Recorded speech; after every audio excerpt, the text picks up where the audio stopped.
जय श्री कृष्णा भक्तों, हमारे B S Sharma Bhardwaj channel में आप सभी दोस्तों का स्वागत है।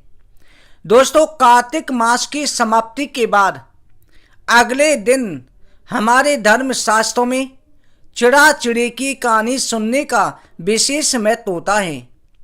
इस कथा को सुनने से अनंत पुण्य की प्राप्ति होती है।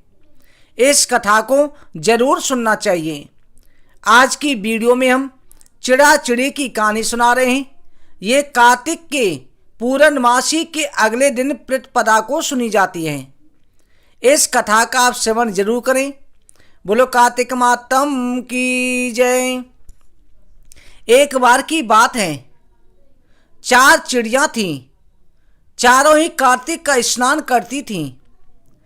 प्रतिपदा पड़वा के दिन उन्होंने सोचा कि खिचड़ी बनाते हैं। सभी ने मिलकर के घी, चावल और दाल का जुगाड़ किया। खिचड़ी बनाई।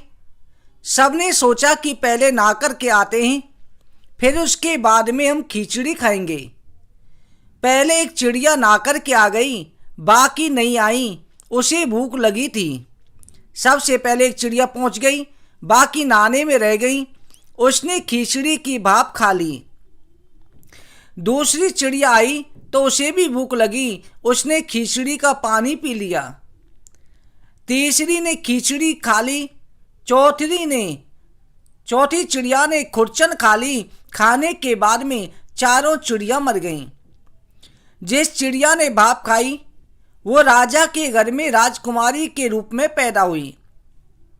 जिस चिड़िया ने खिचड़ी का पानी पिया वो कुमार के घर पैदा हुई। और जिस चिड़िया ने खिचड़ी खाई वो ब्राह्मण के घर में ले जाकर के जन्म लिया। और जिसने खुरचन खाई वो हथनी के रूप में उसने जन्म लिया। कुमार की लड़की राजा के यहाँ दासी बन गई। ब्राह्मण की लड़की राजकुमारी की सहेली बन गई। हथनी भी राजा के यहाँ आ गई। राजकुमारी बनी चिड़िया को पिछले जन्म की सभी बातें याद थीं। राजकुमारी का विवाह हुआ।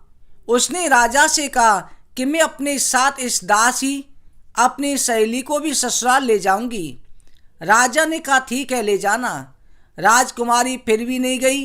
राजा ने पूछा तो उसने कहा मेरे साथ इस हथनी को भी भेज दो। लेकिन हथनी जाने को उठी नहीं।